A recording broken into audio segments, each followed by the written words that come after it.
નમસ્કાર વિદ્યાર્થી મિત્રો, સરસ્વતી ગ્રુપ સંચાલિત ઈ-લર્નિંગ સિસ્ટમમાં આપ સૌ વિદ્યાર્થીઓનું હાર્દિક સ્વાગત છે. ધોરણ 11 નામાના મૂળ તત્વો પાર્ટ 1. આપણા વિષય કોડ છે 154. આપણે અત્યારે અભ્યાસ કરી રહ્યા છીએ ચેપ્ટર નંબર 1 હિસાબી પદ્ધતિ અને તેના પારિભાષિક શબ્દો.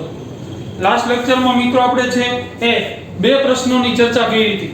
એક હિસાબી પદ્ધતિના લક્ષણો, એના નામ, અને બીજો પ્રશ્ન આપણે જોઈ ગયા હતા એની પ્રક્રિયા. રેડી? ત્યાર પછીનો આપણે પ્રશ્ન જોશું. Next question number 7. હિસાબી પદ્ધતિના ફાયદા. ક્વેશ્ચન નંબર નેક્સ્ટ એટલે કે 7મો ક્વેશ્ચન. હિસાબી પદ્ધતિના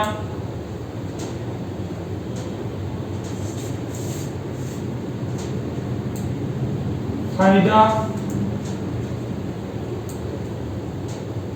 પબ્લિક લાભ પબ્લિક મહત્વ સમજાવો.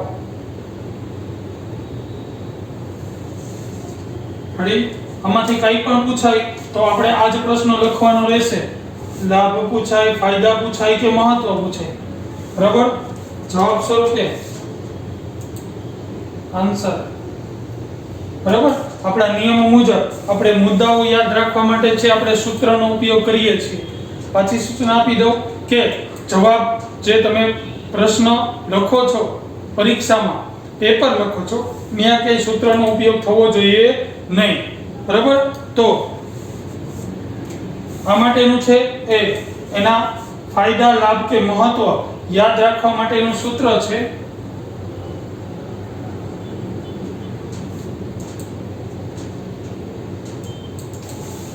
માન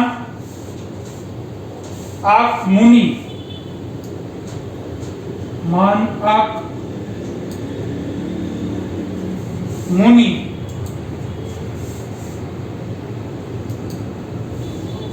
ઉભું નેસું. માન આંખ મુનિ ઉભું નેસું. પહેલો જેનો છે એ માન, એટલે આપણો પહેલો જ છે એનો મુદ્દો થશે હિસાબી માહિતીની ઉપલબ્ધતા. હિસાબી માહિતીની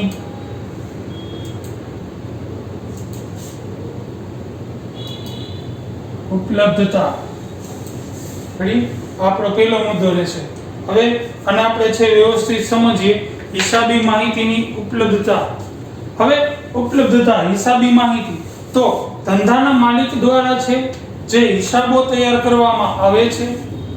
ધંધાના માલિકો દ્વારા છે જે કઈ હિસાબો તૈયાર કરવામાં આવે એ માહિતી જો તૈયાર હોય તો માલિકને જ્યારે જરૂર પડે ત્યારે એનો ઉપયોગ કરી શકે. બરાબર? જો હિસાબો વ્યવસ્થિત તૈયાર કરવામાં આવતા હોય તો જ્યારે માહિતીની જરૂર પડે એ માહિતી છે એ ઉપયોગ કરી શકે છે અથવા બીજાને પુરાવા તરીકે આપી પણ શકે છે. જેમ કે આખા અધવચ્ચે છે એવું જાણવું હોય કે વર્ષ દરમિયાન કેટલી ખરીદી થઈ તો હિસાબોમાં તમે જોઈ જુઓ તો એમાંથી ખબર પડી જાય. વેચાણ કેટલું થયું એની માહિતી મળી જાય. જે તે બાબતને લગતો ખર્ચ કેટલો થયો એની માહિતી મળી જાય. કેટલા પૈસા છે આપણે ઉઘરાણી છે એટલે કે લેણું કેટલું છે એની માહિતી મળી જાય. દેવું કેટલું છે એની માહિતી ગમે ત્યારે મળી જાય. બીજું, જો માલિકને બેંકમાંથી કે કોઈ વ્યક્તિ પાસેથી, સરાફી પેઢી પાસેથી લોન લેવી છે તો એ લોન લેવા માટે જો હિસાબો અગાઉથી કમ્પ્લીટ હોય, તૈયાર હોય તો એ હિસાબો છે એ જે તે બેંકમાં જે તે વ્યક્તિને કે સરાફી પેઢીને છે એ હિસાબો દેખાડી અને આપણો ધંધો છે વિકાસ તરફ જઈ રહ્યો છે એવું એને પ્રૂફ કરી અને લોન પણ મેળવી શકાય છે. તો કે લોન લેવામાં પણ છે માહિતી ઉપયોગી બને છે. રેડી? ત્યાર પછી નેક્સ્ટ બીજો ક્વેશ્ચન, બીજો મુદ્દો નફાકારકતા જાણવા.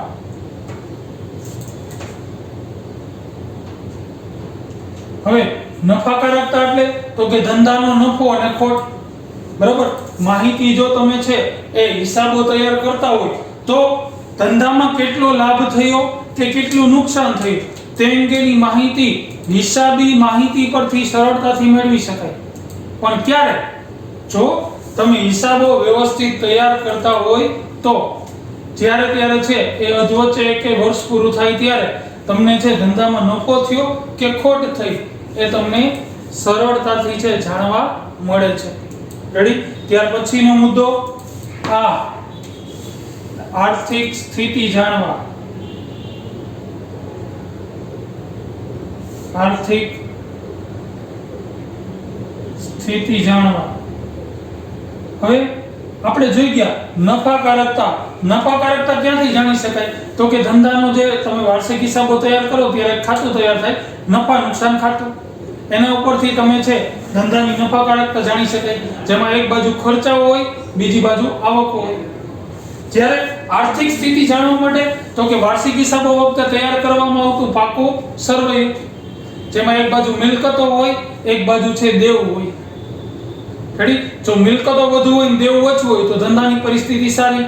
એનાથી વિરુદ્ધ મિલકતો ઓછી છે, દેવું વધુ છે તો ધંધાની આર્થિક પરિસ્થિતિ નબળી છે. તો ધંધાની જવાબદારી એટલે કે દેવું છે એ વધુ હોય તો આર્થિક સ્થિતિ છે એ નબળી કહેવાય. જો દેવું ઓછું છે ને મિલકતો વધુ છે તો આર્થિક પરિસ્થિતિ સારી છે તેમ કહેવાય. પણ આ કેની ઉપરથી જાણી શકાય? તો કે પાકા સરવૈયા પરથી. પાકું સરવૈયું ક્યારે તૈયાર થાય? તો કે વર્ષના અંતે વાર્ષિક હિસાબો વખતે. તો એના માટે છે હિસાબો તૈયાર કરવા જરૂરી છે.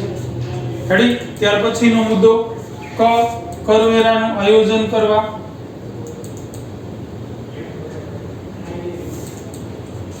કરવેરા આયોજન. જોવું જોઈએ કરવેરા આયોજન. કરવેરો કેને ભરવાનો હોય? તો કે આપણે સરકારને. કઈ રકમ ઉપર ભરવાનો હોય? તો કે આપણે જે ધંધામાં છે એ નફો મેળવી જે આપણી ચોખ્ખી આવક થાય એની ઉપર. હવે ચોખ્ખી આવક જાણવા માટે તો કે નફા નુકસાન ખાતું તૈયાર કરવું પડે, ચોખ્ખો નફો કે ચોખ્ખી ખોટ જાણવા. આર્થિક પરિસ્થિતિ જાણવા માટે પાકું સરવૈયું તૈયાર કરવું પડે. અને ઈ બે તૈયાર કરવા તો કે આખા વર્ષના દરેક વ્યવહારોની નોંધ કરેલી હોવી જરૂરી છે. તો જો તમે છે હિસાબો વ્યવસ્થિત તૈયાર કરેલા હોય તો તમે અગાઉથી કરવેરાનું આયોજન કરી શકો. અગાઉથી તમારી આવક જેટલી થવાની હોય એના આધારે છે તમે નક્કી કરી શકો કે આપણે આ વર્ષે છે સરકારને આટલો ટેક્સ ચૂકવવાનો છે. એનું તમે અગાઉથી આયોજન પણ કરી શકો. દરેક ધંધા કે એકમ દ્વારા છે એ કરવામાં આવતી જે કમાણી છે એ અંગે જુદા જુદા સ્વરૂપે આપણે સરકારને ટેક્સ ભરવાનો હોય છે. કરવેરાનું પ્રમાણ કેના ઉપર આધાર રાખે છે? તો કે ધંધાના વ્યવહારોને આધારે નક્કી થાય છે. બરોબર? જો વ્યવહારોનું પ્રમાણને ધ્યાનમાં રાખી જે તે સમયમાં કેટલો વેરો ભરવો પડશે તે બાબત છે હિસાબોને આધારે જ આપણે જાણી શકાય કેટલો ટેક્સ ભરવાનો. બરોબર? એમ નામ ન હોય તમારે છે આટલો ટેક્સ ભરવાનો, આટલો ટેક્સ ભરવાનો. એના માટે તો કે તમારા ધંધાની ચોખ્ખી આવક કેટલી? તો કે ચોખ્ખી આવક જાણવા માટે તો કે હિસાબો તૈયાર કરવા જરૂરી છે. આ એક ફાયદો થાય. જો હિસાબો તૈયાર કર્યા હોય તો સરકારને કેટલો ટેક્સ ભરવાનો છે એનું તમે છે એ અગાઉથી આયોજન કરી શકો છો. ત્યાર પછીનો મુદ્દો મૂલ્યાંકન.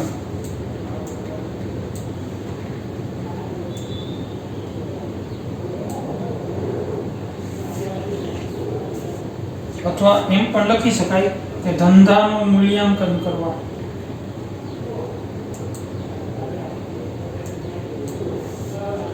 ધંધાનું મૂલ્યાંકન. હવે ધંધાનું મૂલ્યાંકન એટલે શું? તો કે ઘણીવાર છે વ્યવહારમાં અમુક વખતે માલિકો દ્વારા પોતાના ધંધાનું છે એ વેચાણ અન્ય વ્યક્તિને કરવામાં આવતું હોય છે. બરોબર? ઘણીવાર છે કે માલિકો પોતાનો ધંધો છે વેચવા માંગતા હોય, વેચી નાખવો છે, ધંધો કરવાનો ન હોય તો અન્ય વ્યક્તિને છે ધંધો વેચવાનો હોય. હવે આવા સંજોગોમાં ધંધાની વેચાણ કિંમત કેટલી નક્કી કરવી? બરાબર? જો ધંધામાં આખો ધંધો વેચવો છે તો એમાં પહેલા તો એ નક્કી થઈ જાય માલ આટલો છે એની કિંમત આટલી, જમીન મકાન આટલું છે એની કિંમત આટલી, યંત્રો આટલા છે એની કિંમત આટલી, ફર્નિચર આટલું છે એની કિંમત આટલી.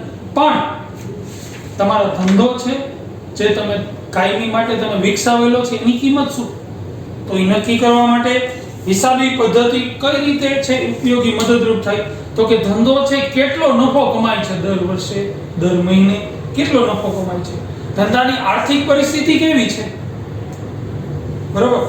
આ માહિતીને આધારે છે તમે ધંધાનું મૂલ્યાંકન કરી શકો કે ભાઈ અમારા ધંધામાં છે દર મહિને આટલો નફો કમાય છે, બરોબર? જે અમે છે એ અમારી યોગ્ય સમય કાઢી અથવા તો અમારા છે એ ખાસ સંબંધો દ્વારા અમે મેળવેલું છે, એની કિંમત આટલી થશે. જેને બીજી રીતે આપણે કહીએ તો પાઘડી પણ કહી શકાય. તો અમારા ધંધાની પાઘડી આટલી થશે, બરાબર? તો એ મૂલ્યાંકન કરવા માટે જે હિસાબો જરૂરી છે. ત્યાર પછી નિર્ણય ઘડતર.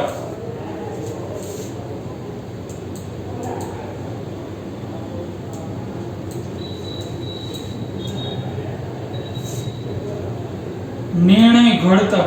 નિર્ણય એટલે તો કે નિયમો, ધંધાના નિયમો, બરાબર?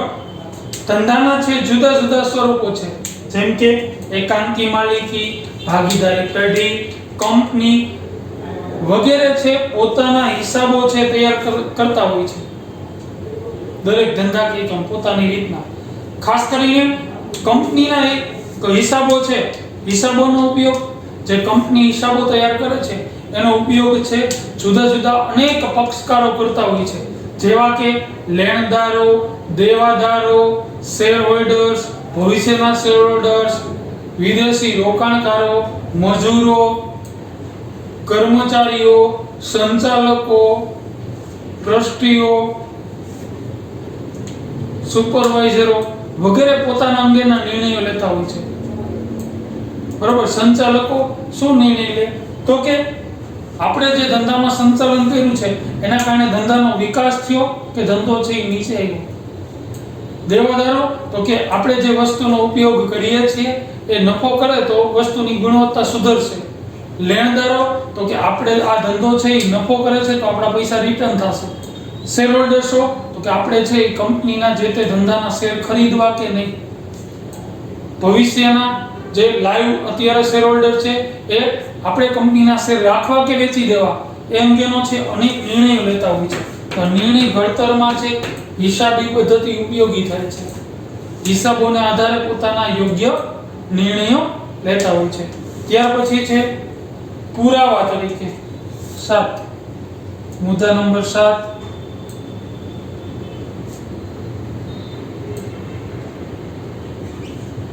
પુરાવા તરીકે.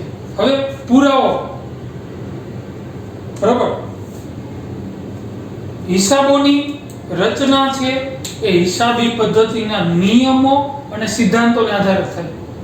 દરેક વ્યવહારની આપણે ચોપડામાં નોંધ કરીએ એ નોંધ છે નિયમો અને સિદ્ધાંતોને આધારે થતી હોય છે. તેથી આપણે એવું કહી શકીએ કે જે હિસાબો લખેલા છે એ વિશ્વસનીય અને સાચા જ છે. શું કામ? કારણ કે એના ઉપરથી જે હિસાબો આપણે લખ્યા છે એ નિયમો અને સિદ્ધાંતોને આધારે લખેલા છે, અને નિયમો અને સિદ્ધાંતો ક્યારેય ખોટા હોય નહીં. એટલા માટે આપણે એવું કહી શકાય કે જે હિસાબો તૈયાર થયેલા છે એ વિશ્વસનીય અને સાચા જ છે. તેથી ગમે ત્યારે છે એ જરૂર પડે, કોઈ આપણા દેવાદારો આપણને પૈસા ન આપે અથવા બીજી કોઈ બાબતને અંગે છે એ કેસ દાખલ કરવાનો થાય ત્યારે આપણા હિસાબો છે અદાલતમાં રજૂ કરી અને પુરાવા તરીકે માન્ય ગણવામાં આવે છે. એટલે કે ગમે ત્યારે છે એ અથવા કોઈ વ્યક્તિ આપણને પૈસા દેવાની ના પાડે તો આપણે હિસાબો દેખાડી શકીએ છીએ, બરાબર? અથવા બીજો કોઈ પણ પ્રશ્ન થાય તો એ પુરાવા તરીકેનો ઉપયોગ કરી શકીએ છીએ. તો આપણો બીજો ફાયદો છે કે હિસાબો, લખેલા હિસાબો છે એ પુરાવા તરીકે ઉપયોગ થઈ શકે છે. ત્યાર પછી એટલે ભૂતકાળની કામગીરી સાથે તુલના.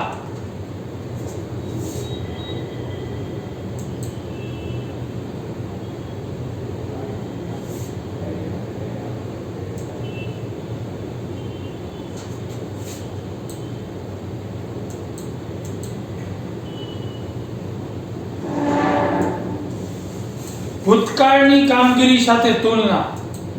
ભૂતકાળ જે વહી ગયું છે એના આધારે. તો કે હિસાબોમાં છે હિસાબી પદ્ધતિના નિયમો અને સિદ્ધાંતોમાં છે એ ક્યારેય ફેરફાર થતા નથી. નિયમો અને સિદ્ધાંતો તો એમનામ જ રહે છે, એમાં ક્યારેય બદલાવ આવતો નથી.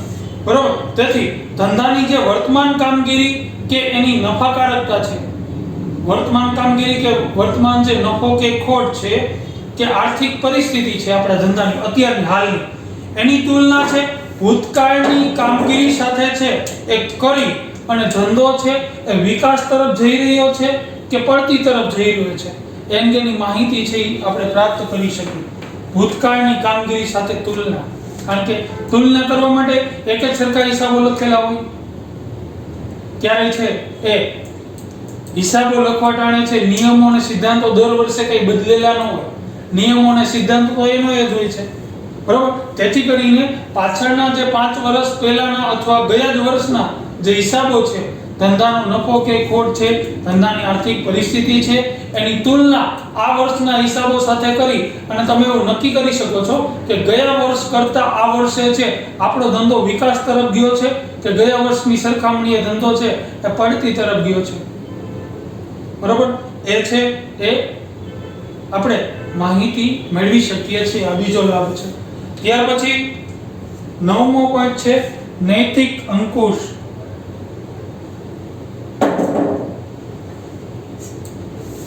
નૈતિક અંકુશ. અંકુશ જો અંકુશ શબ્દ આવે એટલે તરત આપણને છે એ નિયમો અને સિદ્ધાંતો યાદ આવે. દરેકના અલગ અલગ નિયમો હોય, આમ જ કરવાનું, આમ જ કરવાનું. અંકુશ. બરોબર.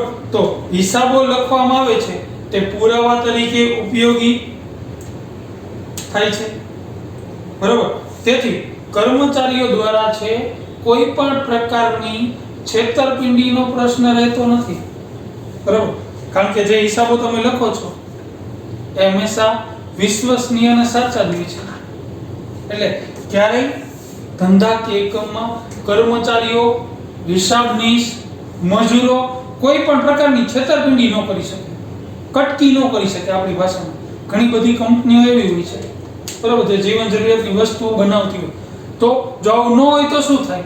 તો કે કર્મચારીઓ જાય ત્યારે ખાલી થેલી લઈને જાય, રિટર્ન આવે ત્યારે ભરેલી લઈ આવે, અથવા ટિફિન લઈ ગયા હોય તો ટિફિનમાં વસ્તુ નાખતા આવે જીવન જરૂરિયાતની હોય તો. રેડી? તો હવે જો હિસાબો ન રાખતા હોય તો કઈ ખબર જ ન પડે કેટલી વસ્તુ આવી હતી, કેટલી વેચી, કેટલી ખોવાઈ ગઈ. પણ હિસાબો રાખતા હોય તો આપણી પાસે પ્રોપર માહિતી હોય કે ખરીદી આટલી થઈ હતી, સામે વેચાણ આટલું થયું, તો આટલી વસ્તુ આપણી પાસે હોવી જોઈએ. હિસાબોમાં બધી લખેલી હોય. બરોબર. તો એ વસ્તુ ક્યાં ગઈ? તો એના માટે છે એ વસ્તુ શોધવા માટેના પ્રયત્નો કરવામાં આવે. ક્યાંથી છે એ ગાયબ થઈ શોધવામાં આવે. અને જે વ્યક્તિ છે એ છેતરપિંડી કરેલી હોય એ વ્યક્તિ છે અહીંયા પકડાઈ જાય. હિસાબોમાં ક્યાંય ગોટાળા ન થાય, કારણ કે ખરીદીના બિલ હોય, વેચાણના બિલ હોય, આવકના બિલ હોય, ખર્ચના બિલ હોય, તો ક્યાંય કોઈ કટકી ન કરી શકે, ગોટાળો ન કરી શકે. રેડી? આ નૈતિક અંકુશ છે દરેક ઉપર. શેના દ્વારા? તો કે હિસાબો દ્વારા. આપણો બીજો ફાયદો છે. રેડી? ત્યાર પછીનું નેક્સ્ટ સુધારાત્મક પગલાં.